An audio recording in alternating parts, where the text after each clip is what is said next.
Hello, hello. You're tuned into episode 138 of Nintendo Noise, Flip Screen Games weekly Nintendo podcast.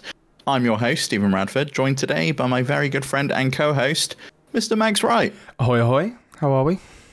I'm good. It's another British takeover. It is. It's a beautiful sunny day here. I've voted. I've done my civic duty. Yeah. I'm feeling good. Feeling positive. Good. I didn't know that was happening, as you know. So yeah, I didn't do my civic duty, and I am don't deserve to be in this country, I guess. But No, you don't. No. rather be here than America, though. So whatevs. But it's bank holiday weekend here in the UK. We get Monday off. Yeah, which is some good. independence. Some independence they want. They're all working on Monday, aren't they? I don't know, actually. Isn't there Labour Day for them as well? What, on the first Monday of May? That'd be some hell of a coincidence. I think it is. I think Well, let me tell you, I ain't going to be doing no Labour. No, but I did vote for Labour, so there you go. There we go. Anyway, today we've got a big show. Switch 2 details leaked, allegedly. Mm-hmm. So these were first reported by the Spanish website Vandal, and then bizarrely were confirmed in a blog post by a third-party Switch accessory manufacturer called Mobapad. I've not heard of Mobapad, but it's kind of strange to completely burn any bridges you may have had with Nintendo and release details about their next gen. The blog post says Nintendo's next gen gaming experience unveiled, exclusive. Yeah, I mean, I guess it makes you, wonder the legitimacy of this, or if they're just going for clicks or whatever. But you are right; they have burnt all their bridges now. Like, have Mobapad known? Like, do we know? I mean, I guess here they are. They make awful looking controllers. Yeah, they make all sorts of things. Yeah, they make controllers, like knockoff Joy-Cons, accessories, and all sorts of things. So Thousands. I don't know if I don't think any of them are licensed, but at least they are making accessories for the Switch. So presumably they wouldn't want to get completely blacklisted by Nintendo. It's a very strange decision to make, but I think if it was just them and it hadn't been previously reported by another website, Vandal, who seemingly have had a good track record with Switch leaks in the past, I would have kind of taken this with a bigger grain of salt than I'm taking it currently. But all of this seems to align with some of the stuff we've heard before. So we'll touch on some of the less juicy details that are kind of potentially bleeding obvious. There's a new dock and screen. So apparently, according to Mobapad, the bottom of the Switch 2 still features a USB-C port for docking, and the new generation dock will undergo minor changes in appearance while enhancing performance, supporting 4K resolution. The new dock will also feature a damping bracket on the back, allowing for a greater range of adjustable angles. I don't know if that is the dock or if it's going to be the thing on the back. Yeah, but maybe it is. Yeah, because you don't have an OLED, do you? An OLED Switch?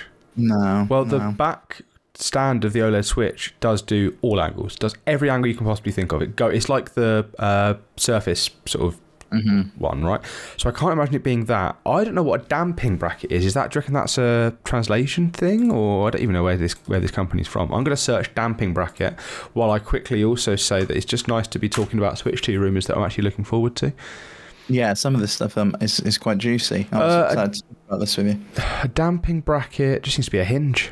It's just a hinge. Okay, so it's like a hinge. You could potentially angle the dock. I mean, that'd be quite nice because sometimes I have found it quite difficult to get the Switch in and out if it's in like a TV stand. Yeah, my like TV stand I have to kind of thing. Basically tip the whole thing on its side, pull it out like it's a CD, and then tip the dock back up. So it's not the best situation. I mean, you should just do what Sakurai did. Just put it in. He does it just front in. He doesn't even have it set up. Can't be good for airflow, but the man's a millionaire, so yeah, he knows doesn't have to worry about. He gets them for free anyway, I'm pretty sure. So. Yeah, I'm sure he does. Yeah. I'm sure he's got Switch 2 already. Yeah. He's probably responsible for the damping bracket. He's like, you know what? I'm sick of this. I want to have my Switch upright, and I want a damping bracket on it. He's the only one that knows what it is.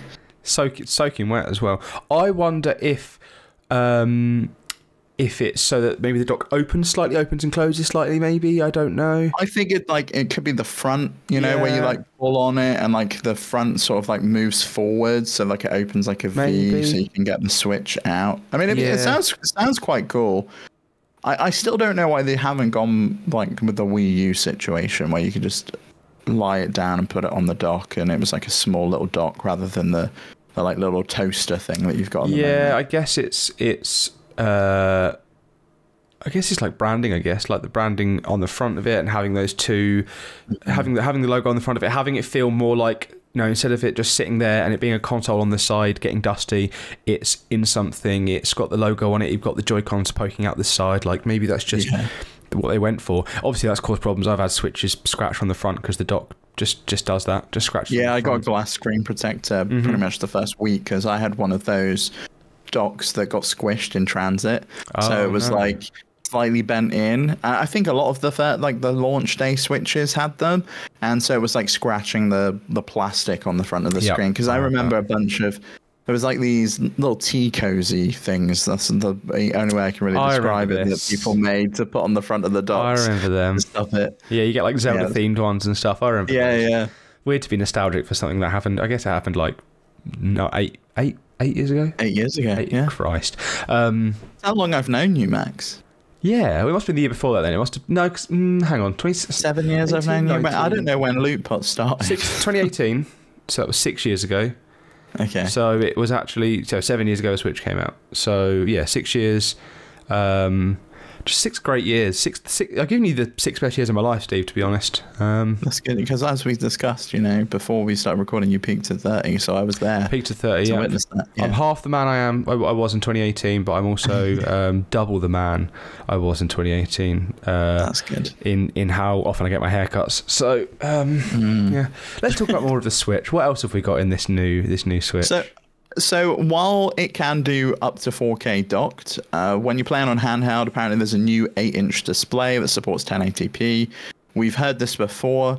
Bloomberg reported that, and I think Insider Gaming also backed this up, that it was going to be an LCD display.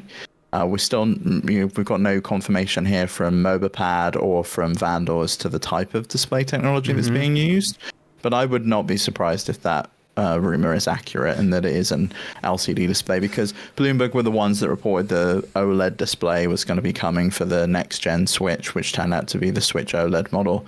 And I guess they're going back to LCD. Maybe it's cost reasons, or maybe they just feel like the technology they've got in those LCD panels is good enough. It might be like mini OLED, mini LED or something like that. That's just good enough for a handheld. I do wonder if there's like an element of risk involved as well, where like after the Switch had been out a few years, they were like, cool, this is a success, let's put an OLED screen on the thing.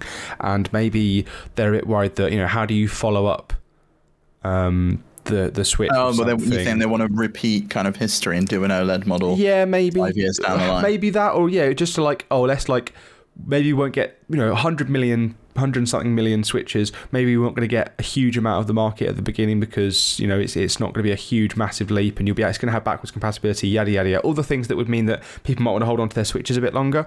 Maybe they don't want to go all in on an OLED model. Again, it could just be, you know, cost saving, could be all sorts of things really. But if as long as it looks good, I'm not too upset by it. But I do love the OLED Switch. I love the OLED Steam Deck. I've been looking at OLED monitors. Yeah. I'm looking at OLED TV. Like, I want to have that. And people have it on their phones. They've had it on their phones for years. Yep, AMOLED as well. Yep. I think it's going to be hard, having had a Switch OLED, to go back to like an LCD display. I think that would be a bit of a regression and quite difficult. I think so. I'm fortunate I've never had an OLED Switch, but I know the Steam Deck has pretty much the same identical display in there, and that display is phenomenal. Fantastic. So I really hope they keep OLED here, but I'm glad to see they bumped up the resolution. I still don't expect most games to hit that 1080p resolution. I would imagine they're still probably targeting 720p, but you know, for Switch games that are seemingly backwards compatible, because that was also confirmed by MobaPad, and they've said the console's fully backwards compatible with physical game cartridges for Switch as well as digital games, and the existing Pro Controller and Joy-Cons are also supported by the new machine. I predicted that. That was my prediction for the year. My was it my lucky pick? I can't remember my risky pick. Yeah, well, it's risky because it seems like this console. Yeah, that's what happening. No, yeah. silly. One thing I would like to touch on quickly is that one of the first things you said that it enhances performance supporting 4K resolution. Now, what I want to know is, do we think there's going to be actually extra hardware in there to do that? Or do we think it's more likely to be like a ROG Ally type situation, where as long as you have like a 100-watt power delivery coming from like a 100-watt compatible brick and like a good USB-C cable, you can actually, you know, max out the TDP and just like push this far and above what it's capable of in handheld. And does that mean that we're going to have 4K only if you use the Switch dock and the Switch specific charger? Maybe there's like a 100-watt specific charger that you have to use with it. What do we think about that? I think it's going to be the latter. It's the exact same way the current Switch works, which is it's a dumb dock with a AC power adapter that's USB-C power delivery. And all it does is it kind of can draw more power. So that's why it's able to pump out more resolution. Because if you hack your Switch, you can toggle between docked mode and handheld mode on either the TV when it's docked or in handheld mode. And you get a little bit of extra battery life from handheld mode, which I presume is why they're doing that. Because otherwise it could theoretically power it. You're just going to chew through the battery. I did wonder though about that specific wording, enhancing performance. I would imagine though the performance enhancement's going to come from like the DLSS that they're seemingly integrating from NVIDIA. That's what's going to allow us to up-res to 4K. My guess is the internal resolution is probably going to be 1080, maybe 900p, maybe as low as 720. That's 720 goes into 4K 4 times. So I would imagine that it's probably going to be internally rendering that out, and then DLSS is going to work its magic to bump it up to 4K. This is going to be the only NVIDIA handheld, right? The same way the Switch currently is, but it's also going to be the first one that supports the current gen. So what, 7 years? Did DLSS didn't exist when the Switch came out? I'm pretty sure DLSS was something that sort of really came about. What year was Death Stranding? 29. Yeah, okay, yeah. So I've got the 2080 Ti in my machine now, and that's like the first level DLSS. We're on DLSS 3.5 now, I think, with frame gen on the 40 series cards. I don't think we'll see that, but I do think that it'll be interesting to see what that's capable of, because I actually don't think on the Steam Deck that FSR really does a lot for me. I don't think FSR in general is as good as DLSS is, but I guess that's also because these 40 series cards are this fat, like double the size of what I assume this Switch is going to actually be. Well, I also think that FSR is just not as good technology. It's not really using deep learning in the same way. A lot of that is handcrafted for each individual game. The Intel one, XeSS, is pretty impressive. But DLSS is like the gold standard when it comes to this, and it does make pretty much any game you put it on look better. Don't think we'll see any of that frame generation stuff. No. I don't think we really need it. When you're targeting 30 or 60 frames per second, like the Switch does, and presumably the Switch 2 will, you don't really need frame generation. Well, that's when you're trying to reach up to 120, I think, that you need it. But what about games like Tears of the Kingdom, right? That if you try and put that in 4K, I assume you're probably going to use a lot of the extra power of the Switch Pro, Switch 2, whatever, in getting that to 4K by itself, let alone then having to render that at 60 FPS. Whereas we've seen there are games, Dragon's Dogma, for example, that are locked at 30 FPS or sort of targeting 30 FPS on the big boy consoles. Do we think that 4K 30 to 1080p 30 is going to be the standard, or do we think that actually Nintendo needs to think about putting something like frame generation in to sort of just to get games to 60, even though it's not a huge jump, but just to get over that hurdle? Yeah, I don't think frame generation is going to work. It's going to feel really laggy if you're getting it. But I think AMD said for their FSR frame generation, they recommend no less than 90 frames per second, I think, before you start using frame generation, because it introduces a bit of latency into the mix. NVIDIA has NVIDIA Reflex to kind of counteract that and kind of get around it. I doubt that will be integrated with the Switch. I think DLSS is going to do a good enough job. I think they're probably going to target 4K 60. I think that's where they're going to aim. And with Nintendo's games, they're usually pretty well optimized. We saw Tears of the Kingdom running at 720, 1080 in places at 30 frames per second for the most part. With the additional horsepower that the new NVIDIA chip's going to have alongside DLSS, I don't think there's any reason they couldn't get 4K 60 out of that thing. We might even get 4K 30 FPS in Master Hand mode. You know, it might not be quite as... is it Master Hand? Is that what it's called? What was the hand where you make things with? Super Hands. Super Hands. Ultra Hand. Ultra Hands is from Deep Show.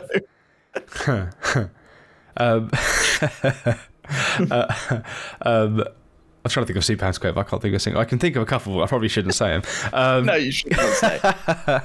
I think 4K 60 will be the that is what this generation should be aiming for. It's what I think the PS5 should be currently getting. It's what the Xbox Series X should be currently getting. And I think it's a shame that they can't hit that, and that these Pro models that are coming out now are sort of promising that. If Nintendo can come out with this new Switch and promise that and hit it, because their games are going to be much easier to run than Nintendo games, Honestly, to be honest with you, I really don't think 4K is the be-all and end-all. No. I think you can get a game that looks super sharp in 1080p or 1440p. 1440. And I'm fine with that, running at that resolution, 60 frames per second, push that out. One thing I do really want, and we've not heard any of the rumors talk about, is HDR support. I don't even know if it's going to happen. HDR on the Steam Deck OLED display looks phenomenal. Yeah. And I would love to have that come to Nintendo games and a Nintendo console, because it feels like, they're 2 generations behind now. Xbox and PS4, Xbox One S and PS4 Pro added HDR support into the mix. And I really thought we would have heard something about that with the Switch 2 at this point. Yeah, I think you're right. Imagine, these games are intended to be colourful and sort of bright and stuff like that. And I don't think there's many Nintendo games that would benefit from the, super dark to super light, the bright lights, blah blah blah. Specifically, Metroid Dread would. Yeah, Metroid would. That was what I was going to say. The only one I can think of is Metroid. Maybe Zelda. I guess Zelda could do it, but not the new Zeldas that are. They are very pastel. They're very bright. In Mario, some areas in Mario could. Luigi's Mansion. If Luigi's Mansion. Yeah, all right. Would have been great. You're talking sense. You're talking some sense. But imagine Metroid Prime 4. Oh, don't. With HDR support, 4K 60. I've said this before, that the magic of Metroid Prime Remastered on the Switch, where it looks as good as it does with the same animations and models it used to have. It's just sort of new textures and things applied to it, new effects and stuff. Imagine what they can create with new stuff, new animations, new imagine what that's going to be capable of, and on more powerful hardware. Wild! I cannot wait for that game, and I think HDR would be great for that, and I really hope that is 60 FPS. Oh, man. I'm just thinking about it now. Well, when it comes to backwards compatibility, it looks like the Switch carts will fit in the Switch 2, and you could be able to log into your eShop and play all of the games that you bought, which is great. And you'll be able to use your current controllers. But new Switch 2 carts won't fit in the original Switch. So I'd imagine this is a Game Boy Color and Nintendo 3DS situation. Yeah, the little notch. They've got little notches, or they just don't fix. They're a little bit fatter, and in some way they just will not go into the old console. Well, good, because what you don't want to do is have someone be able to shove it in and break it. But or Clueless Dad buys Mario Odyssey 2, tries to put it in his Switch, and it goes in, but just then doesn't come back out. Yeah, and also, you don't want to mistakenly buy a game that's incompatible. I mean, it's a strange thing though, because they could have kept the carts identical. Yeah, if I put a PS5 disc in my PS4, it's not going to work, but no one gets it confused. No one's, I think if they get the marketing right and just call this the Switch 2, no one's going to look at the box of a game and go, oh, Switch 2, that'll work in my current Switch. Yeah, you'd have to hope so. If you do come out with the swap or whatever, there could be a parent that maybe just goes, oh, I thought it was called the Switch. How silly of me. Okay, it's the swap, Whereas, like you say, just having a 2. And I think I've come around to that. I was really anti it being called Switch 2 for a while, because I was like, why would... sort of resting on the laurels a little bit, maybe it would cause confusion, but the more I've thought about it, and the more I've thought about how much confusion there's been with the Xbox, the One, I get confused all the time when someone says, oh, Xbox One X, I'm like, hang on, which one's that? Was that Project Scorpion, or was that the white one, or was that the tower one, or was that the little one that's a toaster? Like, what one is it? So yeah, I think just calling it that is the great idea. I do also think that being able to put your Switch games straight into the Switch 2 is great. It just reminds me of what I liked about the DS and the Wii, being able to go back through keep all my GameCube games, keep all my DS games, still buy new ones. And on the DS, I played so many Game Boy games on my old DS. Oh yeah, it was great. And I love the fact that you could put little accessories in that bottom port as well for additional things. I had Guitar Hero on that on the DS. I absolutely fucking loved that game. I'm pretty sure I had a claw for a little while. I was the kind of guy that I cut out. I opened the glass off, the plastic off of it, took out the sheet. I then would cut out or draw. I had a Wolverine one, a Batman one that I cut out and drew on, and I slipped them in, so I customized it. I was like, why don't more games use this? And then after a little while, when I was like, why can't I actually open my hand anymore? Because I was just playing so much of this game and going rock on into the microphone to get it to activate that thing mode, when you could just blow straight into it. What a game, man. What a game that was. Yeah, it was great. I mean, one thing I've got that makes me curious about this is, do you think we're going to get during the Game Boy era, for example, we had those Game Boy Color cartridges that were see-through and they would only work in a Game Boy Color, but we also had those black cartridges that could work in an old Game Boy, but you put them into a Game Boy Color and they were like Game Boy Color enhanced games. They would have like a special color palette, but they would play pretty much the same. Do you think we're going to see Nintendo continue to put out Switch 1 games that will obviously play in a Switch 2 alongside Switch 2 games in the same way that they did during the 3DS era? Like, you had a handful of new 3DS games, but the majority of the games worked for the 3DS. So what I think they'd have to do in that situation is you'd have to have the PS5, you put the disc in and you can download from that disc the basic version, right? The basic version of a game. If you put a PS4 game in that, let's say Horizon Zero Dawn, let's say Ghost of Tsushima. You put Ghost of Tsushima in and you can download the PS4 version of that. Or you can go onto the shop using that disc as the key and you download the PS5 version from the store, but you need that PS4 disc in, but you're not actually installing the game from the PS4 disc, that's just the key. I think that you're either going to have to double I don't think Nintendo are going to be able to have it so that you literally, like a PC, run the game and it recognizes, oh, actually this is on a more powerful hardware, I'm going to boost it. I think what it'll be is, like the PlayStation, you put the game in, if you want to play the Switch version, you can, or you can go on and download it. However, my problem with that is also that's going to be too confusing. Someone's going to put their game in, start playing it, and be like, "Oh, I was promised 60 FPS. It's only running at 30." I think you could just do it where you click play and it's like, "Oh, we need to download an update." You know, in the same way that they had those games before Nintendo developed the larger cartridges, like LA Noire, for example, that had that online download required on the box. So many have that. I think every third-party game that was sort of like a port from other consoles had that download on it. I think if they do that, Nintendo needs to get in the 21st century with their storage sizes. I don't think 64 gigabytes is going to cut it. If you're going to put in Tears of the Kingdom that you had on your Switch 1, you just put in and you played it, no installation required. You put that into your Switch 2 and suddenly it's like, give us 20 gigabytes of your space. That's a quarter of my whole... That's a third of my entire Switch memory at that point. What they need to do is they need to be thinking like, right, if we're going to be having this option where you can put your old Switch games in, there's an update for it, you download the update, they need to have like at least 500 gigs, if not start with a terabyte. I think 256 is probably where we're going to land with the Switch too. Yeah. And I wonder if they'll eventually do different SKUs, because the Switch currently has like a removable SSD. It's just on a chip. So it was kind of geared up, ready for that. But you're right, 64 gigabytes. If these games are going to be targeting 4K, it's going to chomp through that storage space. You know, especially if, as we know, Call of Duty's coming to these consoles. Oh, yeah. Call of Duty Warzone can take up to like 500 gigabytes on a console. If you have like a Xbox Series S, it's pretty much the only game you can install. It's like 200-300, sometimes 400 gigabytes, depending on the content that's in there. You install that on a Switch. Currently, you're not going to be able to play it at all because you can't download the game. So they're going to need a solution, and I don't think, well, go out and buy a 1 terabyte SD card is a good enough solution. I think you're right. They do need to look at the storage space here. I also think with SD cards, are we going to have the issue where games trying to run at 4K, you're running off of an SD card docked in your dock, Switch dock? Are we going to have issues with streaming content in? Are we going to have issues with like hitches while loading? Or do we think they're going to go the way that like PlayStation and actually just PlayStation, I guess, or the Steam Deck has, where you can maybe not the Steam Deck, but where you can like put an M.2 NVMe drive in, get more speed out of it, and maybe put some of that cost on the customer side? Because what you don't want to do, I mean, the Steam Deck is capable of running these games very, very well with the from the SD card. I never noticed a difference when I'm running things off my SD card, but it's also not targeting 4K when it's plugged in. When it is targeting 4K, that thing chugs. And if Nintendo is going to promise that you can put this handheld onto a TV and run at 4K, which the Steam Deck is not capable of, there needs to be a faster storage solution. There needs to be a more sort of a better power sort of option, really. What are your thoughts on storage expansion?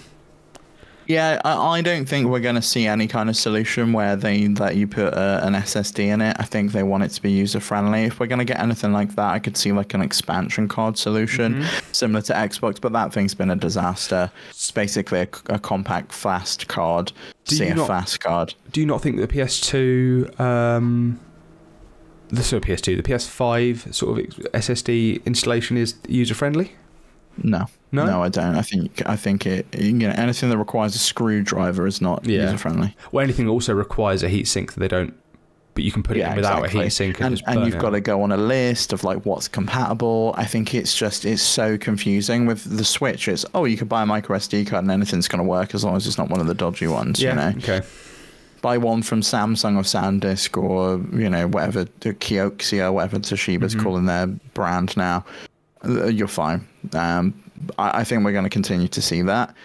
And I mean, I don't know, but maybe we're wrong when it comes to 4K assets. Maybe they're not even going to bother with them with DLSS. Maybe they're just going to stick with the same assets that they've got and just let DLSS do the kind of up-res and use AI in order to accomplish that. Maybe they desperately want to, not desperate, maybe they want to be the you put it in and you play it system still. Their games are always tiny. They're never ever actually there's not a single Nintendo made first party game that needs downloading as far as I know. You put the cartridge in, it boots up, you play it, no downloading other than updates, and I think they would probably want to keep that. I think so too, because I think it is special. You can open a box, you can put a game in and you can play it immediately. And even the downloads aren't that big and arduous to download at the moment, whereas well, it depends what your internet connection is, but yeah. But I mean, mine's not great, but I still, every time there's a Switch update, it happens straight away. Every time Zelda needs to download, update, cool, okay. Whereas on the PS5, if I put like a disc in, I'm like, cool, well, that's the afternoon done. When I got Spider-Man 2, I was like, if I do that now, I'll be able to play this tonight, just before bed, get a little go on that.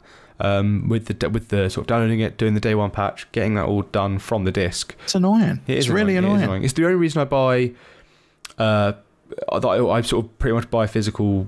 For like first party Nintendo games, because there's no installation required, I will just buy it physically no matter what. Also just the cost element of it, but for indie games I'm like, I don't care, because no matter what, I've got to download this thing or pay double for a physical copy, because I'm not going to do that.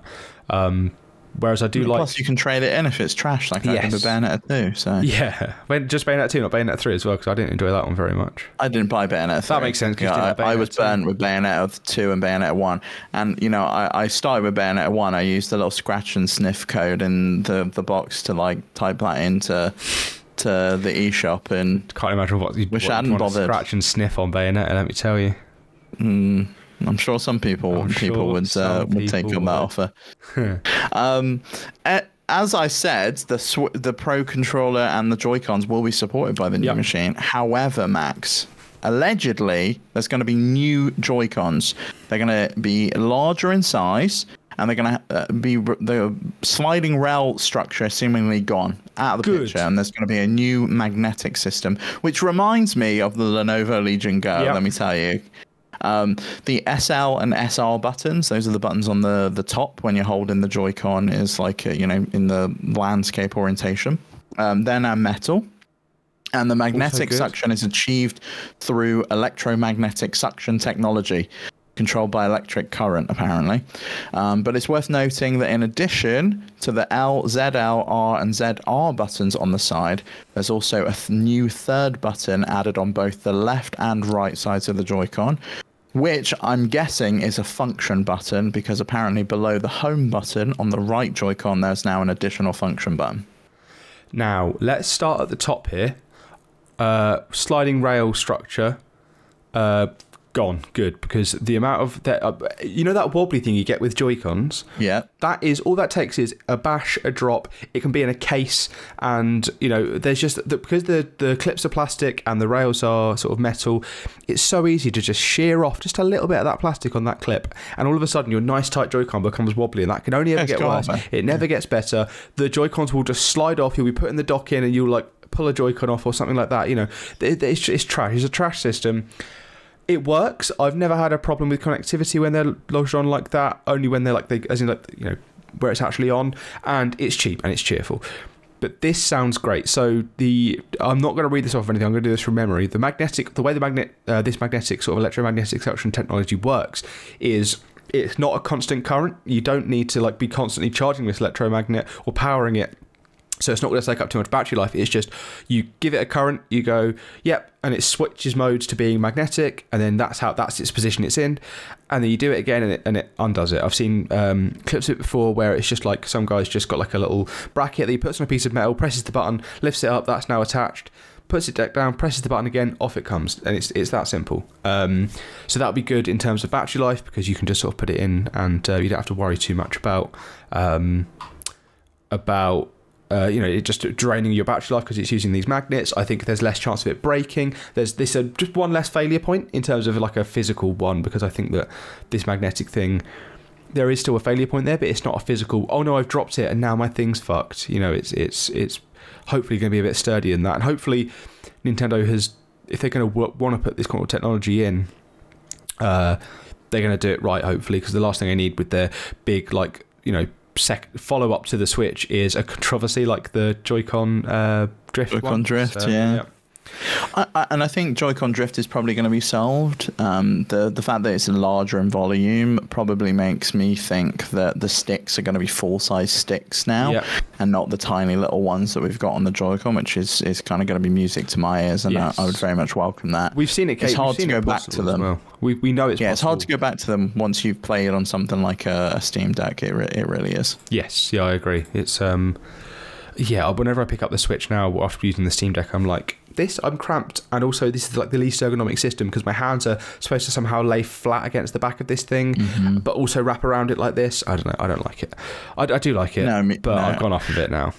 Yeah, I also very much prefer the sticks being in alignment, but I don't think that's going to change, just because the Joy-Cons need to obviously be usable as detached controllers. But it sounds like the magnetic system is very much similar to the Lenovo Legion Go. That's exactly how it works on the Lenovo system. You press a button and then the magnet kind of disengages, and you can pull them off and detach them, and then you can stick them back on, and they're really sturdy and really solid and kind of tacked on there, which is what you want. You don't want it to feel wobbly. It's one of the reasons I considered buying a Switch Lite at one point. One, the screen has a higher like pixel density, so it looks a little bit better, but also it's one solid unit. It's like, it doesn't feel like it's gonna fall apart half the time. It's like me. But Joy-Con drift kind of put me off it, because you'd have to take the whole console apart in order to replace those sticks. And it's not a problem on you do have to worry about like that on any system. Like when the Steam Deck first came out, I was like, but that seems to have not been a problem, because it's a larger device, like you say, full-sized sticks, like a larger space to put them in. Although I've had drift on my PS5, both my PS5 controllers. The only thing I've not had drift on this generation is this Xbox controller, which I don't know if it's old enough to really have Joy-Con drift yet, and my Switch Pro controllers, the workhorses of the current gen consoles. The battery life is insane. Battery life on this is insane. Battery life on the Switch controller is insane.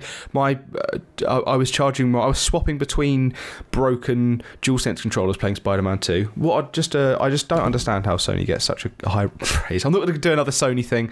Let's talk more about this. I want to know about these function buttons. What are we talking here? Yeah, I don't know if they're going to be configurable, because that's all MobilePad gave us as an additional function button, or if they power something else. Because if you remember, I think it was a year or two ago, and there was a rumor going around that there was going to be a new input method for the Switch 2. And I always thought it was going to be like a microphone. I could easily see this being like a microphone on and off button, or something like that. I think they probably... I would not be surprised if they ditched the IR camera and replaced it with something else, because nothing uses that. No. It was, I guess Labo did, and also Ring Fit to measure your pulse. That was quite cool. But I don't think it justifies being in there and being that additional expense when you could do something else, something cool with it. Yeah. And if you want to do that, you've always got your old Joy-Con you can reach for and play with those, because they are backwards compatible. I wonder if one thing. Oh, I was just going to say, I wonder if we could see something like better recording, like how I know we have the screenshot on the record button, but there could maybe be more of a dedicated thing like that. But it also could be... Yeah, maybe it's like a share button. Yeah, like a more powerful like PlayStation has. Yeah, that's like more powerful and actually opens up a dedicated menu instead of it just being like hold to record, press blah, blah, blah. Maybe you can actually have more control of set record, use a bit of that extra power. I was going to say, you mentioned an input method. Do you remember years ago there was a patent for scrollable, clickable triggers? Do you remember that? Yeah, there was also the thing about, do you remember the electro-fluid sticks that Nintendo developed? So they could control, if it felt like you were going through mud, they can make it more resistant, that kind of thing. I wonder if there's a way to turn that on and off, like on the fly, press the button and it kind of tweaks it or something. Upgrade. Yeah, but I would have thought that would have been on both controllers if that was the case. So the fact that it's just an additional function, maybe it can replicate. Maybe they're just mirroring what's on the other controller, right? You've got home button, but you've got the share button on the other one. Maybe they want to bring the share button over to the other side, or maybe you can configure these in the options. Single Joy-Con. But the one thing whenever I used to play with friends, I would make sure that I was giving the Joy-Con that has the home button to them, because when I would be playing games, they would just think it was funny to just hammer on the screenshot button, and I would just have like hundreds of screenshots while we're playing. You're streaming. And so I would just, I'd have to go through and delete them all. Bit annoying. Should have been something. And then you unfriend your friends, Yeah, then I was just like, see you later, mate. Don't come around again. Yeah, then I'd show your face. Yeah, then I'd start posting Peaky Blinders quotes on Facebook, so I run in small circles, Had it with all these snakes. Yeah, when a nice guy, what is it? When a nice guy gets mad, the devil shakes or some shit like that. I don't know. You're gonna be a great stay-at-home mum, full-time mummy. My day ones are my only. I've only got two. My day ones and me. I don't know, shit like that. Live, laugh, love. The shit. Oh God, no, don't. One thing that's not clear about these Joy-Cons is the sticks, whether we get that magnetic thing, but also the fact that the old Joy-Cons are supported.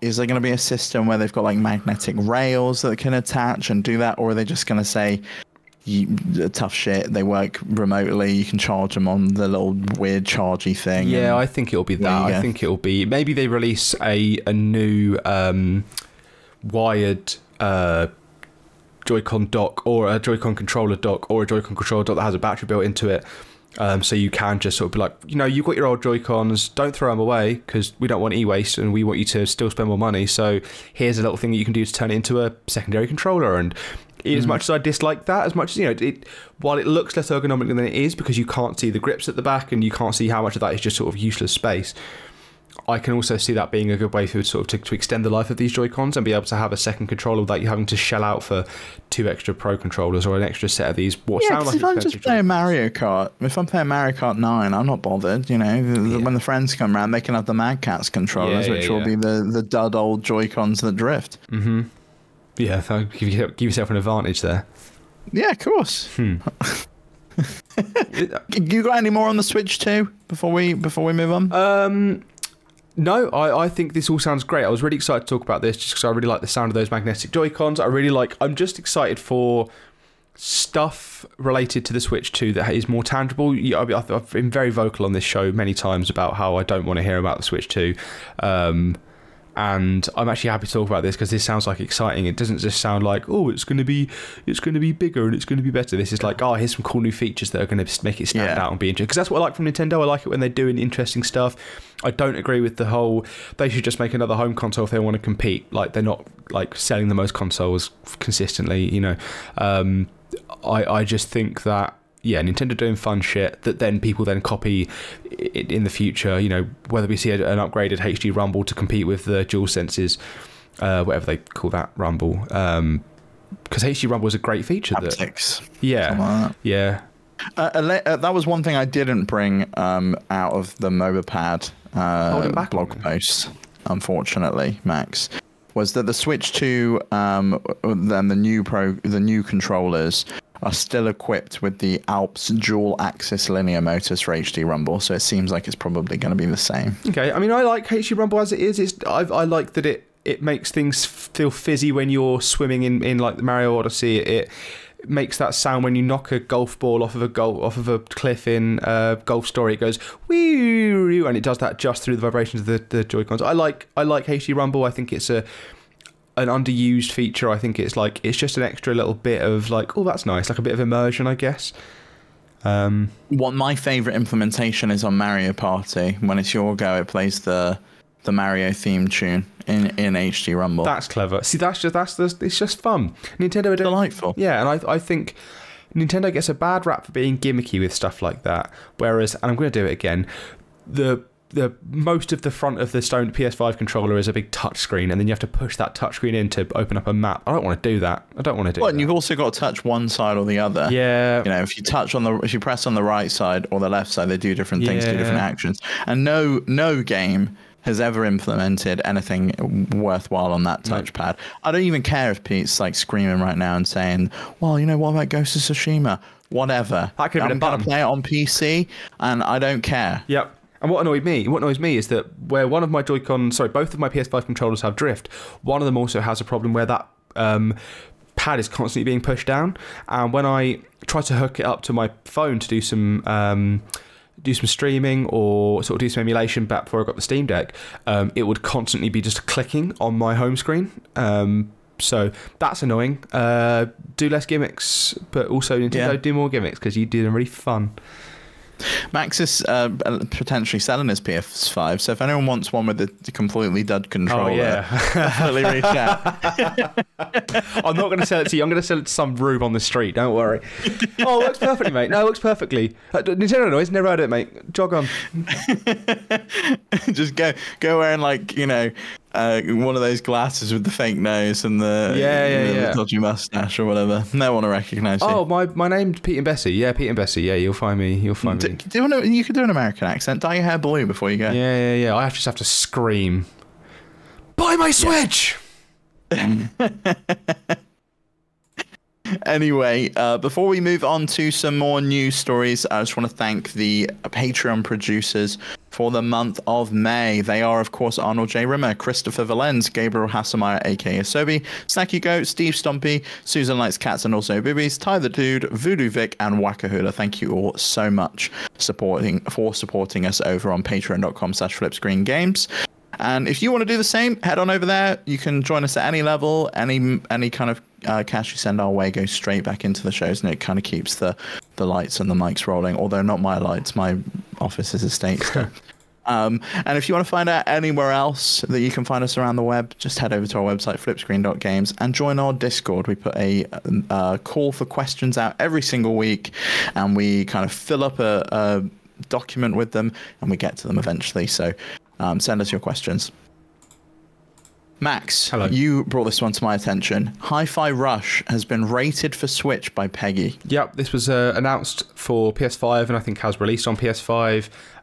People thought it was going to be announced for Switch at the same time, mostly because the Switch version was the one that was sort of like first leaked or first talked about, rumoured. It was absent when Xbox did their sort of announcement of games coming to other systems. I think we thought it was coming. We thought it was going to come in like a Nintendo Direct, but now it seems like it's going to launch on Switch 2 instead of the first Switch. However, yesterday, when did I bring this up? Last week, 3 days ago, Tuesday. So two days ago, the Pan-European Game Peggy. Well, I just read that because it was written in the document. Has listed Hi-Fi Rush for Nintendo Switch as coming. It's listed it as a release date of like 3 days ago at this point, so that's obviously not happened. Yeah, I mean, I wouldn't read too much into that because the PS5 version's also listed as that same release date, and released on the 19th of March. Okay. So my guess is that those dates are like an update from Peggy. Whenever they've updated it most recently. Like a minimum, you can't release it until this date kind of thing, and that's when like the certification actually happens, maybe. Oh no, because the PS5 version came out a month and a half prior, in March, and it's down as the 30th of April. Yeah, so it's interesting. Those dates are obviously incorrect, but the fact remains this game is seemingly coming to Switch. Now, this completely goes against what Insider Gaming reported when the PS5 version was announced back in February, and they said that Hi-Fi Rush is seemingly going to come to Switch 2 rather than the Switch. That's why it's not been announced for Switch, because obviously we did get some other games announced for Switch, and obviously Xbox has had a good relationship with Nintendo in releasing games like Cuphead, Ori and the Will of the Wisps, and things like that on their consoles. So it's interesting that this Bethesda game, which would feel really right at home on the Switch, has not come out, because like this game, it's not that graphically intense, but it's really fun, really bright, really vibrant, and it's a perfect handheld game. I played this game on the Steam Deck, and it just runs so well. it makes... And I can imagine it would run pretty well on the Switch. Whether they were planning on holding it for the Switch 2, and then the Switch 2 got pushed until 2025, and now they're just like, okay, well, we're going to release it anyway. I don't know.